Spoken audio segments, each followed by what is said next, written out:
جو راحتوں کے پھول ہوتے ہیں، اسی طرح تکالیف کے کانٹے بھی ہوتے ہیں۔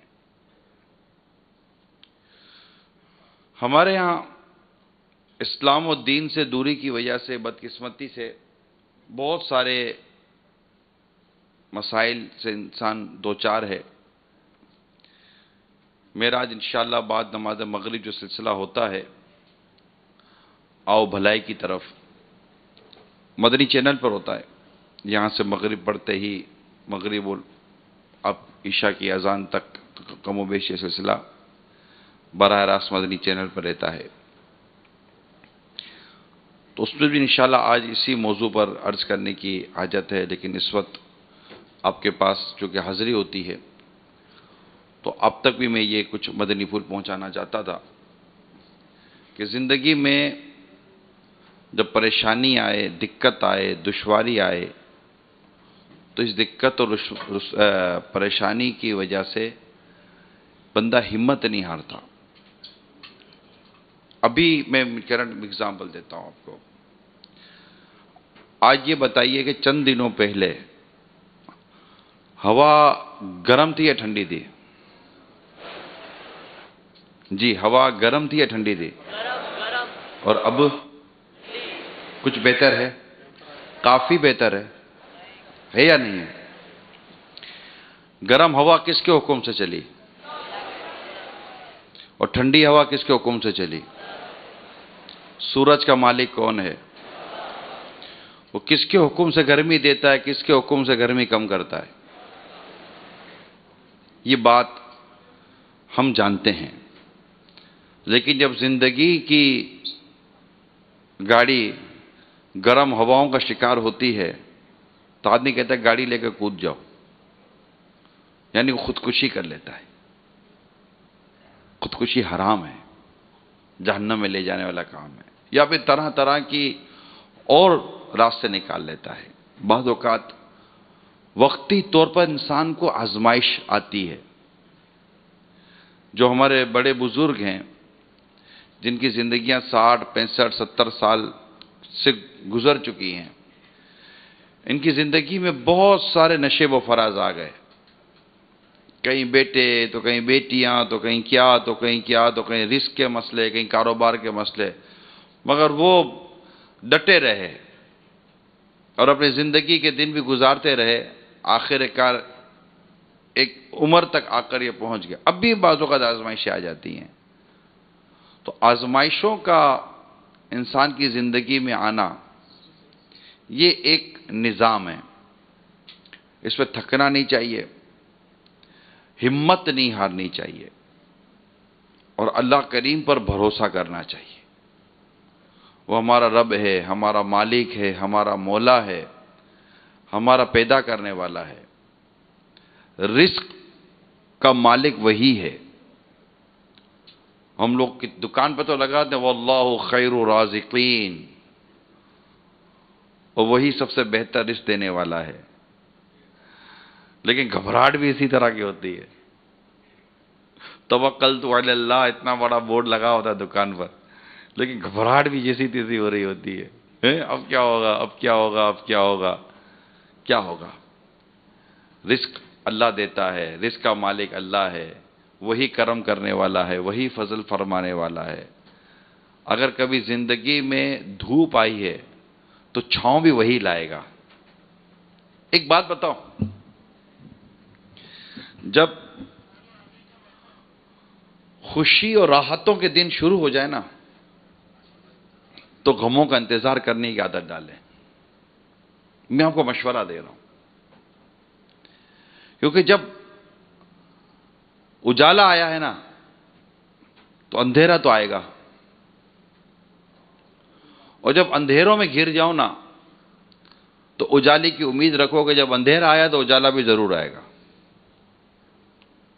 یہ میں آپ کو تسلی دے رہا ہوں۔ جب آتی ہے نا تو تسلی دینے والے کا کیا حال ہوتا ہے، جس کو تسلی دی جائے اس کا کیا حال ہوتا ہے، وہ ایک الگ میٹر ہے۔ لیکن جب آپ کسی بھی پریشانی کے لیے مینٹلی طور پر پریپیئر ہیں، مینٹلی طور پر آپ تیار ہیں، تو وہ چیز کم صدمہ دیتی. مثال کے طور پر ایک شخص کی آپ کو اچانک اطلاع مل جاتی ہے کہ اس کا انتقال ہو گیا. ہاں انتقال ہو گیا, کیسے؟ ہائے, بعضوں کا سننے والا بھی آگے پیچھے ہونے والا بن جاتا ہے نا, تکلیف ہو جاتی ہے. کیا کتنی دیر تک تو اس کو سنبھالو.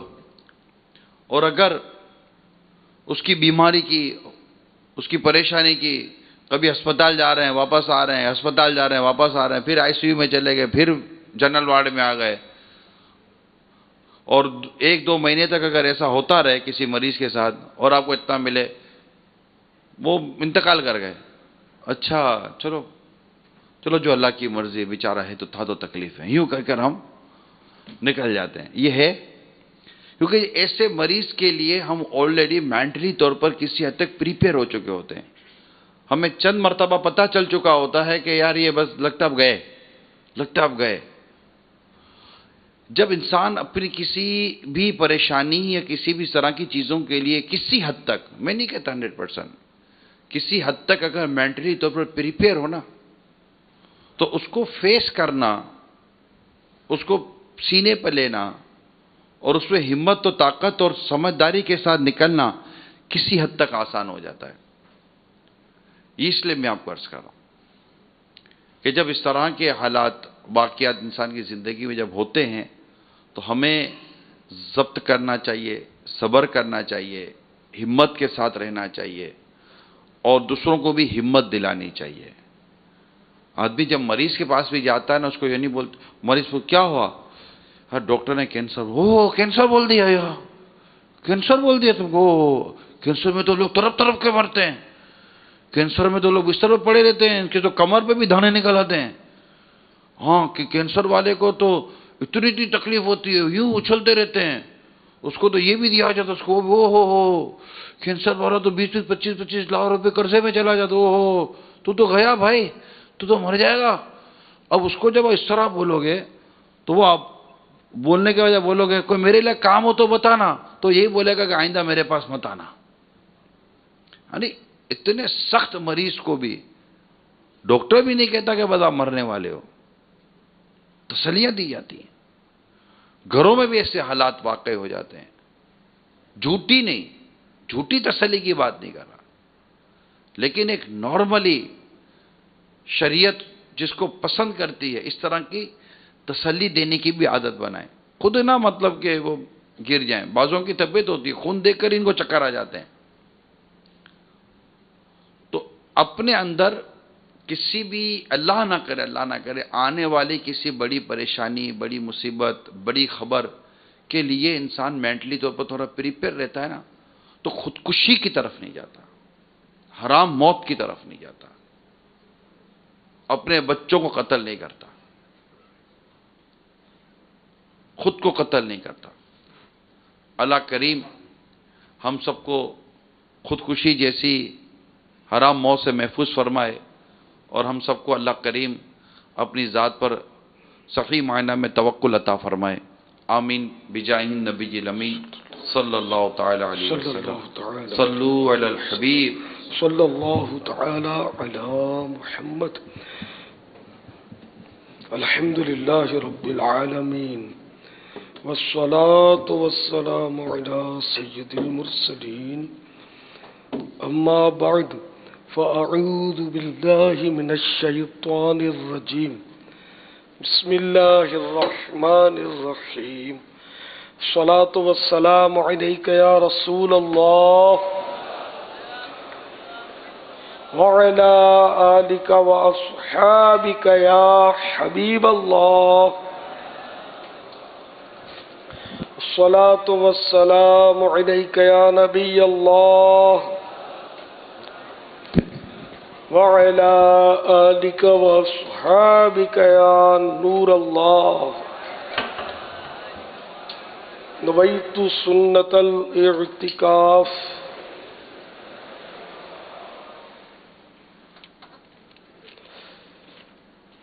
رسالہ ضیاء درود السلام پیج نمبر 8. فرمان مصطفیٰ صلی اللہ تعالی علیہ وآلہ وسلم. جسے یہ پسند ہو کہ اللہ پاک کی بارگاہ میں پیش ہوتے وقت اللہ پاک اس سے راضی ہو، اسے چاہیے کہ مجھ پر کثرت سے درود شریف پڑھے۔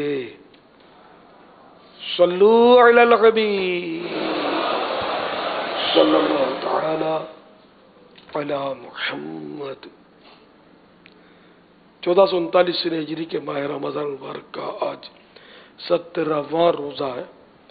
نماز عصر کی ادائیگی کے بعد عاشقان رمضان عالمی مدنی مرکز فیضان مدینہ میں جمع ہے، مدنی مذاکرے کا سلسلہ ہے۔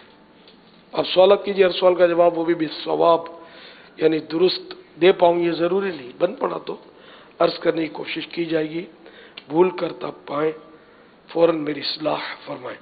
مجھے آئیں بائیں شائیں کرتا اپنے موقع پر بلا وجہ اڑتا نہیں، شکریہ کے ساتھ رجوع کرتا پائیں گے انشاءاللہ عز و جل۔ بذریعہ اوبی بین مدنی مذاکرے میں خصوصی شرکت پاک حقانی کابینہ بستی ملوک ضلع ملتان پنجاب، پاک صدیقی کابینہ اگو کی ضلع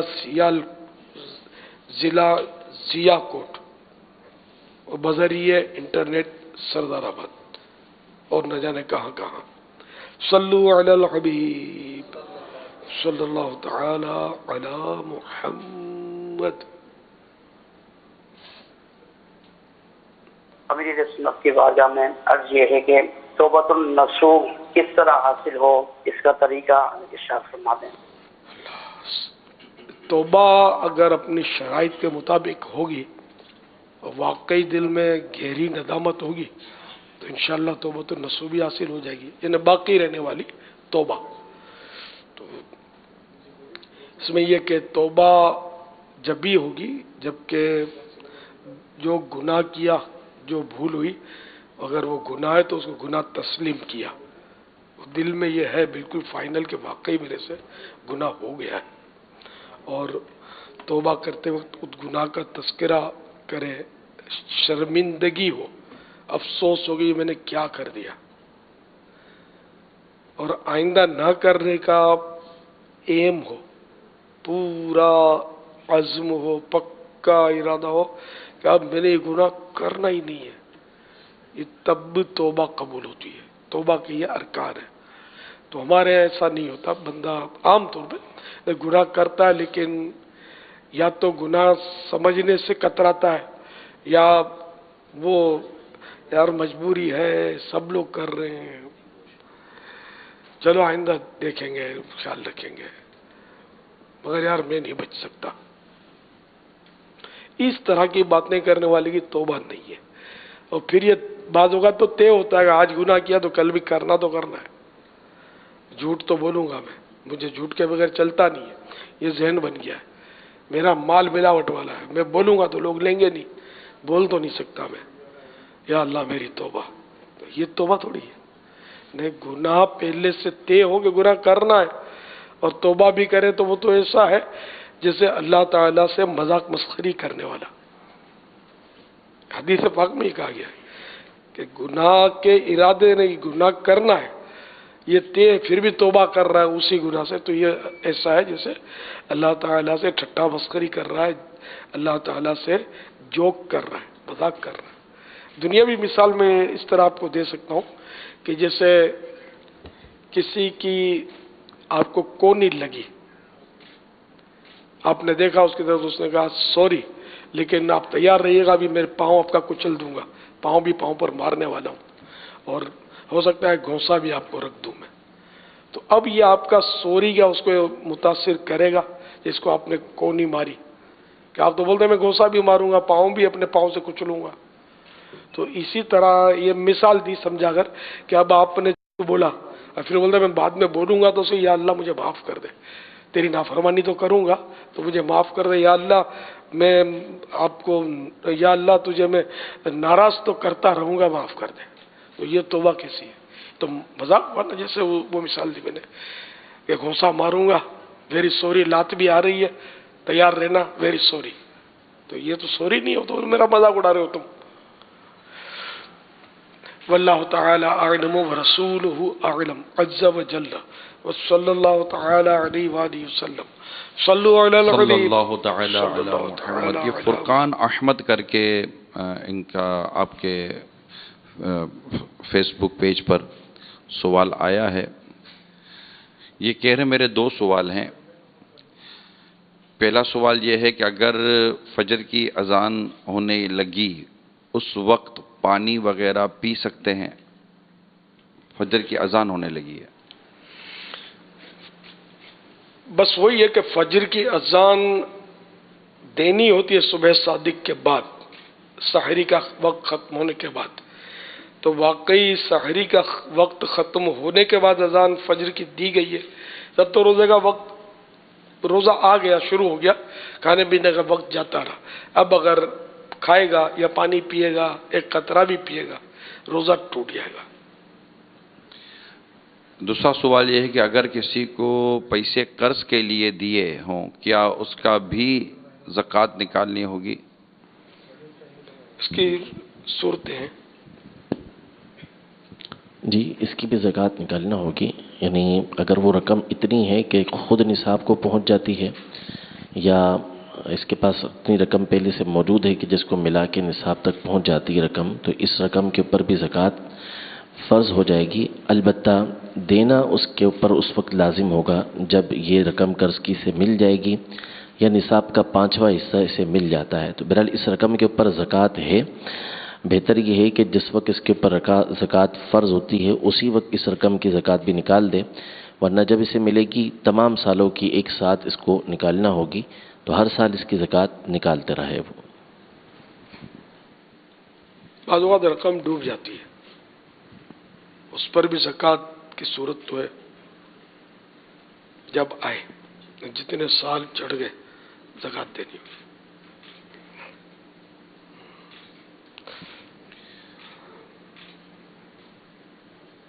تابوت سکینہ کیا ہے؟ یہ محمد عمران رشید ہیں فیس بک. یہ قرآن کریم میں اس کا تذکرہ ہے. شمشاد کی لکڑی کا بنا ہوا تابوت تھا جو جنت سے آیا تھا، اور حضرت موسیٰ علیہ السلام کی قوم کے پاس، بنی اسرائیل کے پاس یہ ایک عرصے تک رہا، جس کو آگے رکھ کر یہ جنگوں میں چلا کرتے تھے، جس کے ذریعے سے فتح ان کو نصیب ہوتی تھی.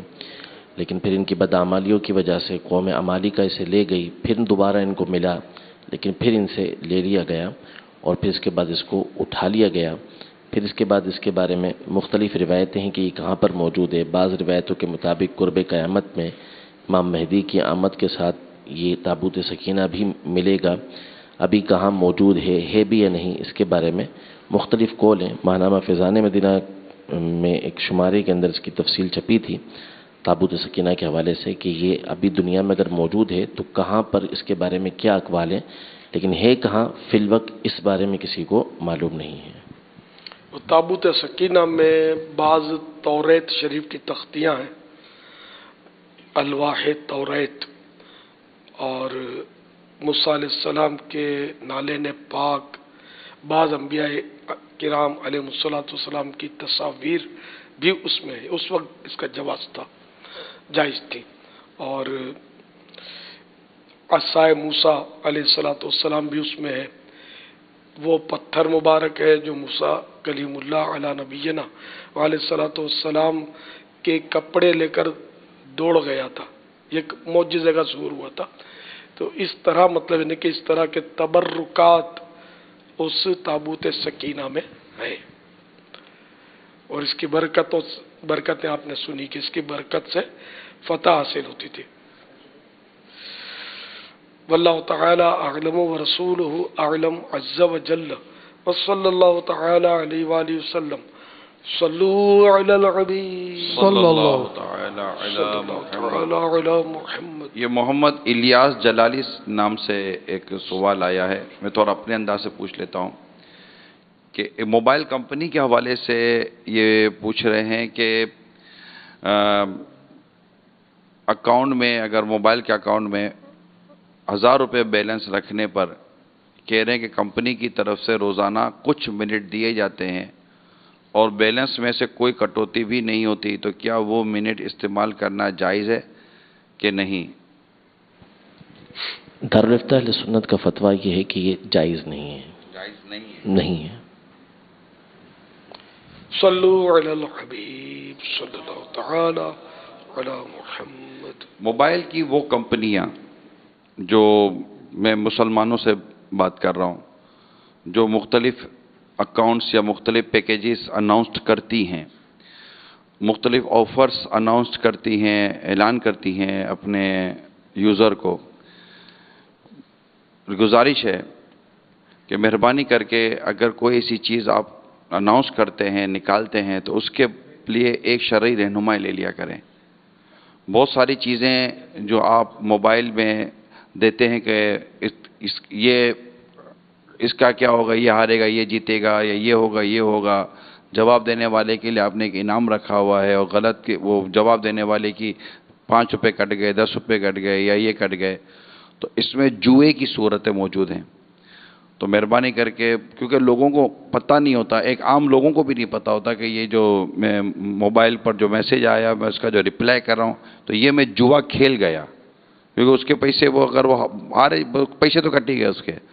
تو یہ جوئے کی اقسام ہے۔ یہ امیل سنت کی کتاب ہے نیکی کی دعوت، نیکی کی دعوت ہے، غیبت کی تباہ کاریاں، جوئے کے 6 اقسام جو ہیں، غیبت کی تباہ کاری، غیبت کی تباہ کاریاں کتاب میں جوئے کی 6 اقسام امیل سنت نے لکھی ہیں، اسے پڑھ لیں۔ بہت ساری اقسام وہ ہوں گی، کئی اقسام وہ ہوں گی جو شاید پہلی مرتبہ پتہ چلا ہوگا یا یہ بھی جوا ہے، تو معاشرے کے بڑے شریف قسم کے لوگ بھی جو بالکل دعویٰ کریں گے کبھی زندگی میں جوا نہیں کھیلا، انہوں نے موبائل فون پر رپلائی کر کے کئی جوئے کھیل لیے ہوں گے۔ اللہ ہمارے حال پر رحم فرمائے اور ہمیں اسلام و دین کی ان خوبصورت تعلیمات کو سمجھ کر اس پر عمل کرنے کی اللہ کریم ہمیں توفیق عطا فرمائے۔ صلو علی الحبیب صلی اللہ تعالی علی محمد۔ حضرت سیدنا شیخ عبد القادر جیلانی رحمۃ اللہ تعالی علیہ کے زمانہ مبارکہ میں ایک بہت ہی گناہ گار شخص تھا، لیکن اس کے دل میں سرکار بغداد رحمۃ اللہ تعالی علیہ کی محبت ضرور تھی۔ اس کے مرنے کے بعد جب اس کو دفن کیا گیا اور قبر میں منکر نکیر نے سوالات کیے تو منکر نکیر کو رب قدیر کی جانب سے ندا آئی، اگرچہ یہ بندہ فاسقوں میں سے ہے مگر اس کو میرے محبوب صادق سید عبد القادر رحمت اللہ تعالی علیہ کی ذات سے محبت ہے، پس اسی سبب سے میں نے اس کی مغفرت کر دی، اور چونکہ اسے حضور غوث پاک رحمت اللہ تعالی علیہ سے بے پناہ محبت تھی، اس وجہ سے اس کی قبر کو وسیع کر دیا گیا۔ میٹھے میٹھے صاحب مدنی چینل کے ناظرین، عالمی مدنی مرکز فیضان مدینہ کے حاضرین، جو بعض مختلف ممالک سے اور کئی مختلف شہروں سے آنے والے عاشقان رسول ہیں، ایک ماہ کے اعتکاف کے لیے آنے والے عاشقان رسول، او بی وین کے ذریعے بستی ملوک، ضلع ملتان، پنجاب، پاک حقانی کابینہ، اگوکی ضلع ضیا کوٹ، پاک صدیقی کابینہ، او بی وین کے ذریعے اجتماعی طور پر جو جمع عاشقان رسول ہیں، اور بذریعہ نیٹ سردار آباد میں جو عاشقان رسول ہمارے درمیان موجود ہیں، آئے ہم اپنے گناہوں سے توبہ کریں اور سیدی غوث اعظم رحمۃ اللہ تعالی علیہ کے سلسلے میں شیخ طریقت امیر علیہ سنت کے ذریعے داخل ہو جائیں۔ امیر علیہ سنت جو الفاظ ادا فرمائے آپ بھی دورائیں، اس کی برکت سے آپ سلسلہ عالیہ قادریہ عطاریہ میں داخل ہوں گے، اور وہ ناظرین و حاضرین جو پہلے ہی کسی سلسلے میں داخل ہیں چاہیں تو بیعت برکت حاصل کر سکتے ہیں۔ امیر اہل سنت فرمائے مرید ہوتا ہوں میں، تو آپ کہیے طالب ہوتا ہوں میں، آپ اپنے ہی پیر صاحب کے مرید رہیں گے انشاءاللہ عز و جل۔ اس سلسلے کا فیضان بھی جاری ہو جائے گا۔ میں امیر علیہ سنت سے عرض کرتا ہوں ہمیں توبہ بھی کروا دے، سیدی غوث اعظم رحمۃ اللہ تعالی علیہ کے سلسلے میں داخل بھی فرما لیں۔ الصلاۃ والسلام علیک یا رسول اللہ وعلى آلك وأصحابك يا حبيب الله لا إله إلا الله محمد رسول الله صلى الله تعالى عليه وآله وسلم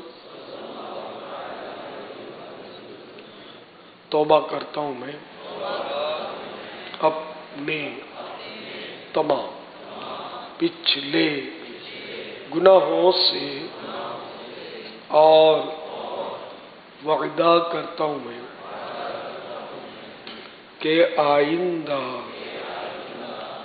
شریعت پر چلوں گا، بد مذہبوں اور برے لوگوں کی صحبت سے بچتا رہوں گا، نماز روزے کی پابندی کرتا رہوں گا، والدین کی نافرمانی، جھوٹ، غیبت، چغلی، وعدہ خلافی، گالی گلوچ، فلمیں، ڈرامے، گانے باجے، بے پردگی وغیرہ وغیرہ گناہوں سے بچتا رہوں گا۔ اے اللہ میری اس توبہ کو قبول فرما اور مجھے میرے وعدے پر ثابت قدم رکھ۔ مرید ہوتا ہوں میں خاندان عالی شان قادریہ رضویہ میں نے اپنا ہاتھ آپ کے ہاتھ میں دیا اور آپ کے ذریعے سے سرکار بغداد حضور غوث پاک رضی اللہ تعالی عنہ کے ہاتھ میں دیا۔ اے اللہ مجھے جناب غوث اعظم کے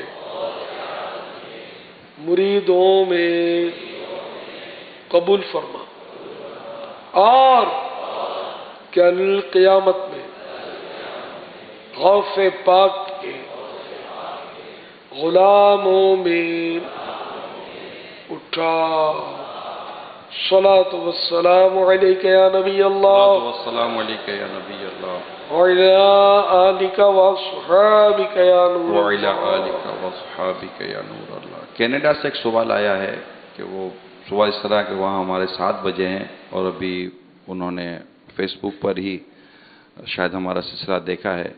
ان کا پوچھنا یہ ہے کہ یہ لوگ اندھیرے کمرے میں تہجد کیوں پڑھتے ہیں، ڈارک روم؟ معمول تو نہیں ہے، کوئی پڑھتا ہوگا۔ عام طور پہ تو اندھیرے میں آدمی کو وحشت ہوتی ہے، خوف ہوتا ہے، اور اندھیرا ایسا گھوپ اندھیرا ہو اور اندھیرے میں ڈر لگتا ہو، خوف آتا ہو، تب تو نماز پڑھنا جائز نہیں ہے، مکروہ تحریمی ہے، گناہ گار ہوگا۔ اور اگر ڈیم لائٹ ہے، گھبراہٹ بھی نہیں ہو رہی، تو پھر کوئی حرج نہیں ہے۔ پیارے آقا صلی اللہ تعالی علیہ وآلہ وسلم غار حرا میں عبادت کی، تو دن بھی رہے رات بھی رہے وہاں غار میں، اور اندھیرا بھی ہوتا تھا، چراغ لے کر جانا ثابت نہیں ہے۔ تو وحشت، تو سرکار صلی اللہ تعالی علیہ وآلہ وسلم کو وحشت کیوں ہوگی؟ ان کے صدقے ہماری وحشتیں اور گھبراہٹیں دور ہوتی ہیں۔ گھر میں بھی ایک دور تھا کہ چراغ نہیں ہوتے تھے۔ بی بی عائشہ صدیقہ رضی اللہ تعالی عنہ کا مشہور واقعہ ہے کہ ایک بار آپ کے ہاتھ سے سوئی گر گئی، اب اندھیری رات تھی اور چراغ نہیں تھا گھر میں، تو اتنے میں پیارے آقا صلی اللہ تعالی علیہ وآلہ وسلم گھر کے اندر داخل ہوئے، تو آپ کے ثنایا علیہ یعنی اگلے دانتوں کی کھڑکی سے نور کی کرنیں نکلی، اس سے کمرے میں اجالا ہو گیا۔ اور اس اجالے میں بی بی عائشہ فرماتی کہ میں نے اپنی گمی ہوئی سوئی تلاش کر لی. سوئی کو فارسی میں سوزن کہتے ہیں، سوزن. مولانا حسن رضا خان حسن رحمت اللہ تعالی علیہ نے اس حکایت کو اپنے شعر میں یوں نظم کیا ہے: سوزن گم شدہ ملتی ہے تبسم سے تیرے، یعنی گمی ہوئی سوئی، یا رسول اللہ گمی ہوئی سوئی آپ کے مسکرانے سے مل جاتی ہے.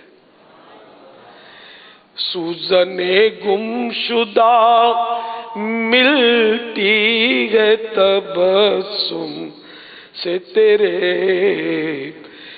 شام کو صبح بناتا ہے اجالا تیرا، شام کو صبح بناتا ہے اجالا تیرا. یعنی رات ہو جائے تو آپ کے نور کا اجالا جو ہے، یعنی آپ کا نور، نور مانے اجالا، روشنی. اگر شام ہو جائے، شام سے مراد یہاں رات ہے، رات ہو جائے تو آپ کے نور سے صبح ہو جاتی ہے، صبح کا سما پیدا ہو جاتا ہے، روشنی ہو جاتی ہے. صلو علی الحبیب صلی اللہ علیہ وسلم. اچھا، یہ چراغ ان دنوں آ گئے تھے، لیکن یہ کہہ رہے ہیں کہ چراغ بجھ گیا تھا. ماشاءاللہ. ام المومنین حضرت سیدتنا عائشہ صدیقہ رضی اللہ تعالی عنہا روایت فرماتی ہے، میں سحری کے وقت گھر میں کپڑے سی رہی تھی کہ اچانک سوئی ہاتھ سے گر گئی اور ساتھ ہی چراغ بھی بجھ گیا. اتنے میں مدینے کے تاجدار منبع انوار صلی اللہ تعالی علیہ وآلہ وسلم گھر میں داخل ہوئے اور سارا گھر مدینے کے تاجور صلی اللہ تعالی علیہ وآلہ وسلم کے چہرے انور کے نور سے روشن و منور ہو گیا اور گم شدہ سوئی مل گئی. القول الودیع پیج نمبر 302. اور یہ رسالہ جو ہے مکتبۃ المدینہ کا سیاہ فام غلام.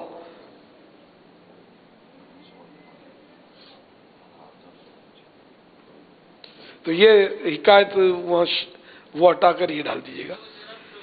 مگر ایک دور میں تھا کہ چراغ نہیں ہوتے تھے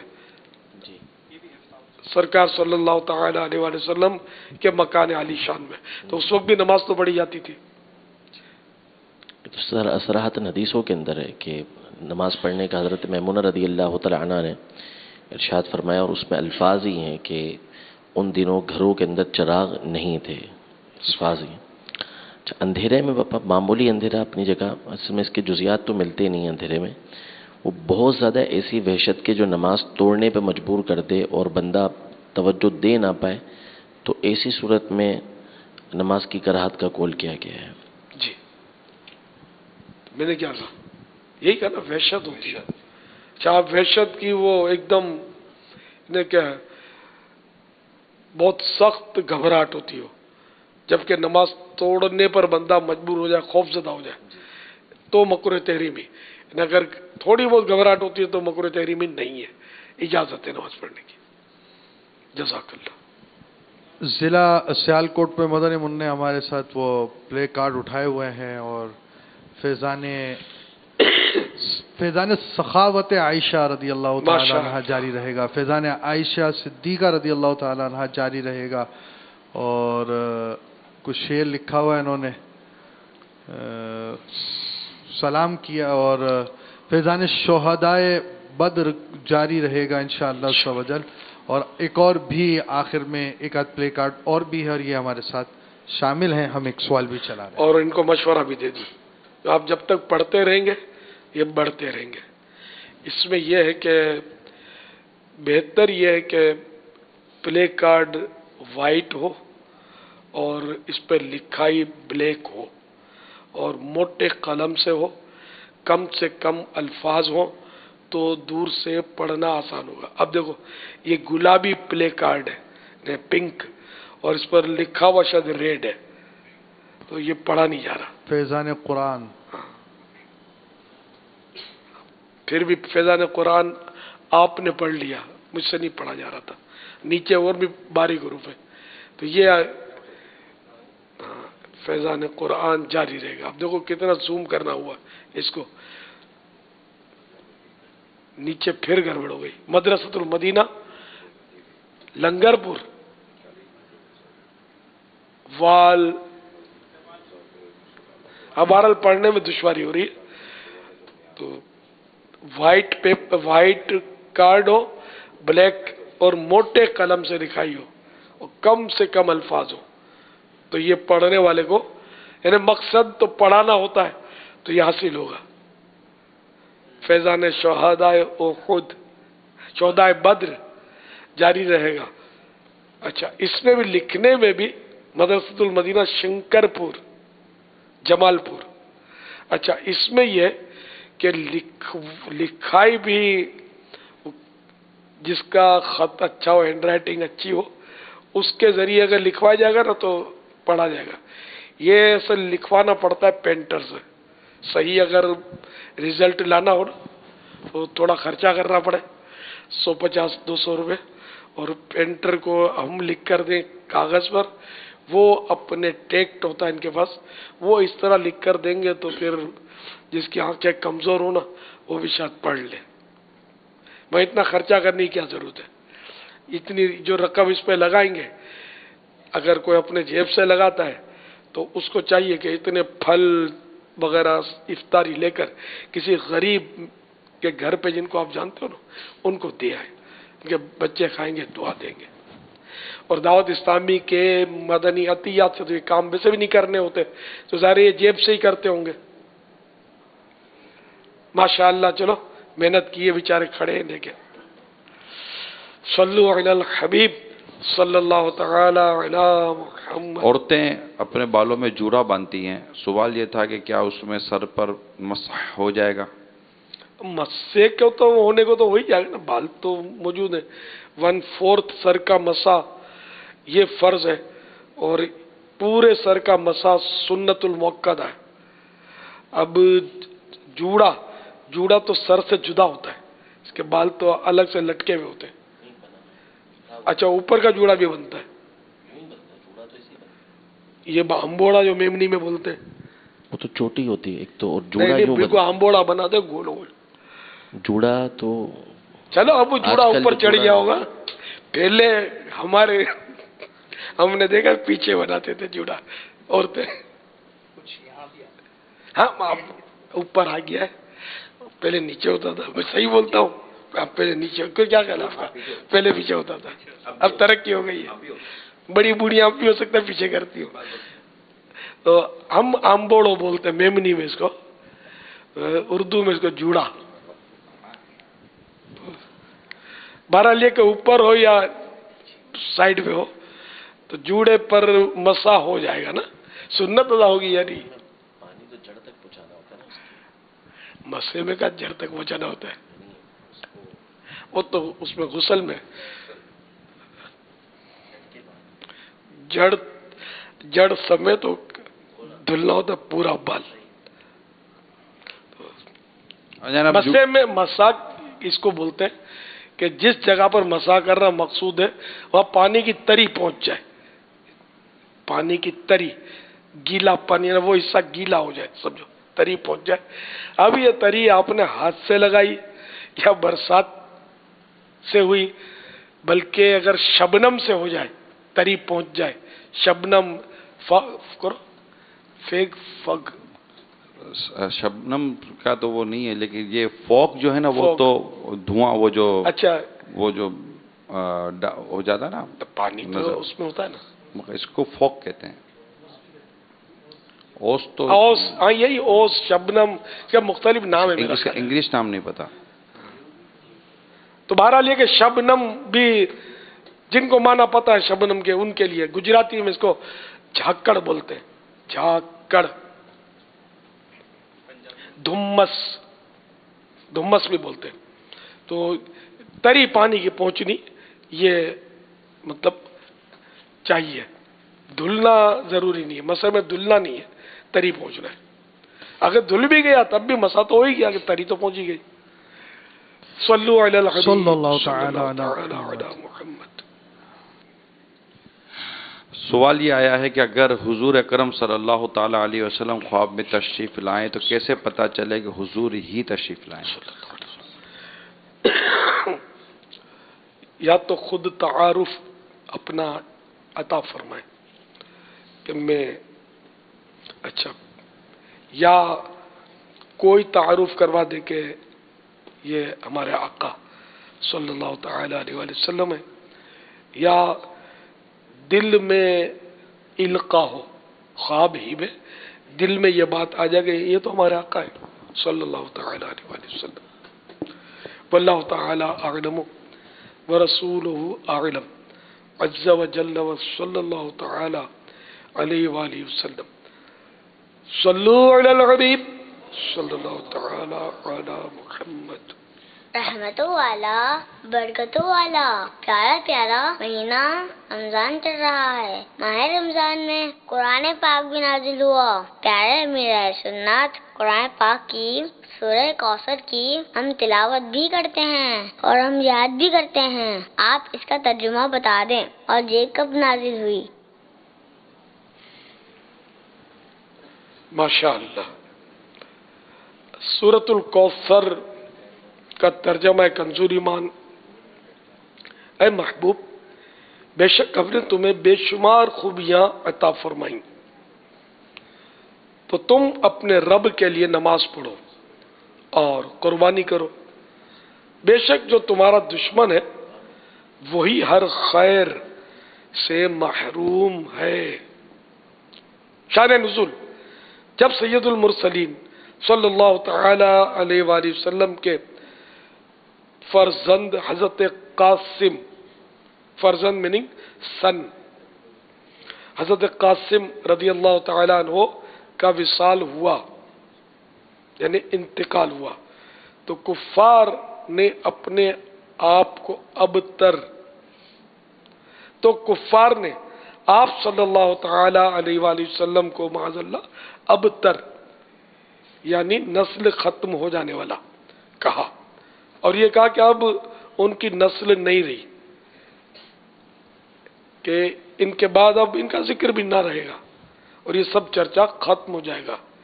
اس پر یہ سورہ کریمہ نازل ہوئی اور اللہ تعالی نے ان کفار کا بالغ رد فرمایا اور اس آیت میں ارشاد فرمایا کہ اے حبیب صلی اللہ تعالی علیہ وآلہ وسلم، بے شک تمہارا دشمن ہی ہر بھلائی سے محروم ہے، نہ کہ آپ، کیونکہ آپ کا سلسلہ قیامت تک جاری رہے گا. آپ صلی اللہ تعالی علیہ وآلہ وسلم کی اولاد میں بھی کثرت ہوگی اور آپ صلی اللہ تعالی علیہ وآلہ وسلم کی پیروی کرنے والوں سے دنیا بھر جائے گی. آپ صلی اللہ تعالی علیہ وآلہ وسلم کا ذکر ممبروں پر ہوگا. قیامت تک پیدا ہونے والے عالم اور واعظ، نواز کہنے والے، اللہ پاک کے ذکر کے ساتھ آپ کا ذکر کرتے رہیں گے، اور آخرت میں آپ کے لیے وہ کچھ ہے جس کا کوئی وصف بیان ہی نہیں کر سکتا، یعنی خوبی، وصف من خوبی. تو جس کی یہ شان ہے وہ ابتر کہاں ہوا، بے نام و نشان اور ہر بھلائی سے محروم تو آپ صلی اللہ تعالی علیہ وآلہ وسلم کے دشمن ہیں. رہے گا یوں ہی ان کا چرچا رہے گا، پڑے خاک ہو جائیں جل جانے والے. صلو علی الحبیب صلی اللہ تعالی علی محمد. میرا یہ سوال ہے کہ میں ایک ملازم ہوں، تو مجھے یہ جاننا تھا کہ میں ملازم کے کیا کیا جو ہیں وہ مسائل ہوتے ہیں بنیادی جن کا جاننا فرض ہوتا ہے، تو میں یہ جاننا چاہتا ہوں کہ ملازم کے کون کون سے جو ہیں وہ مسائل ہوتے ہیں جن کا جاننا بہت زیادہ ضروری ہے ایک ملازم کے اوپر۔ اللہ اکبر۔ اس میں یہ ہے کہ وہ حلال کمائی کے 50 مدنی پھول ایک رسالہ ہے، زیادہ بڑا نہیں ہے، اس میں ملازم کے بھی مدنی پھول ہیں، ملازم رکھنے والے کے بھی مدنی پھول ہیں، ان کے لیے بھی۔ اب کیونکہ ملازم مختلف طرح کے ہوتے ہیں تو اس لیے وہ آپ اپنے لیے اس میں کہ آپ کی ملازمت کس طرح کی ہے۔ بعض تو دن رات کے ملازم ہوتے ہیں، بعض 8 گھنٹے کے ہوتے ہیں، بعض ضرورت کے ملازم ہوتے ہیں، بعض اجیر یعنی اجیر مشترک ہوتے ہیں، کوئی اجیر خاص ہوتا ہے، کوئی اجیر عام ہوتا ہے، تو اس لیے وہ بہار شریعت حصہ 14 اس میں بھی تفصیلی مسائل ہیں اس کے، جو اس مختصر سے وقت میں سارے مسائل ذرا پیش کیسے کریں۔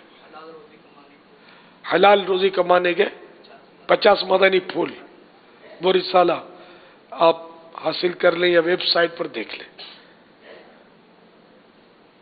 میں عرض کر چکا تھا یہ نہیں ہو جاتا ہے، شام کا وقت ہے۔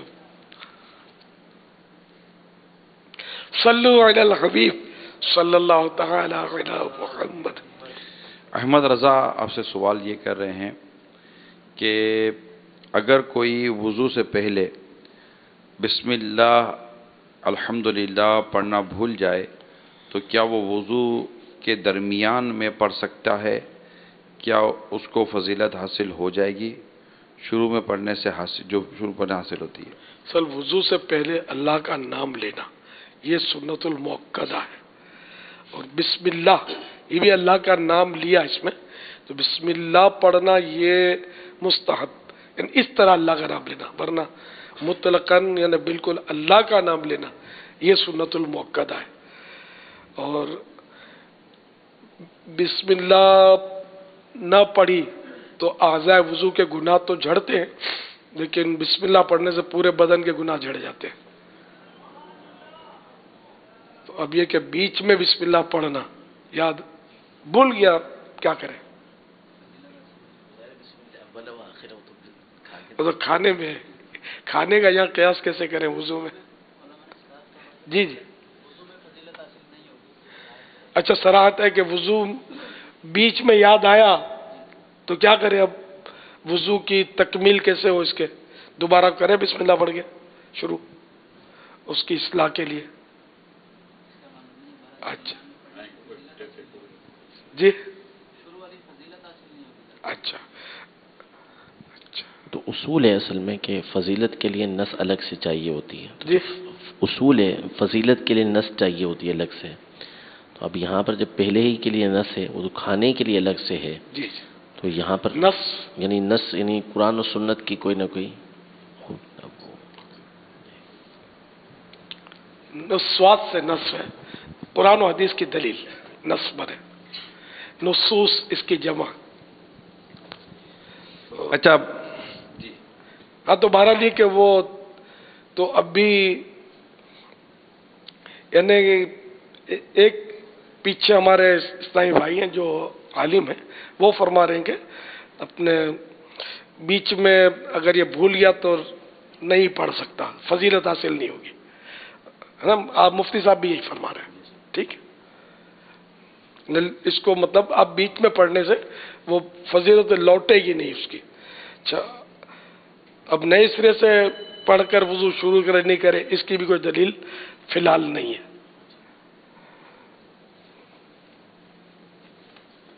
کچھ یاد پڑتا ہے مجھے، لیکن اب وہ میرے کو اپنی یادداشت پر بھروسہ نہیں ہے اس وقت کہ اس طرح کا کوئی ہو جائے قصور، تو اثر ہے نو، لیکن کنفرم نہیں ہے۔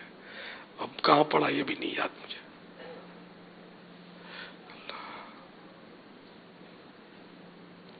پڑھا ہوگا تو بھی فتح رضویہ شریف میں پڑھا ہوگا میں نے، اگر یہ لوگ ڈھونڈ لیں گے تو کل ول پھر یہ مسئلہ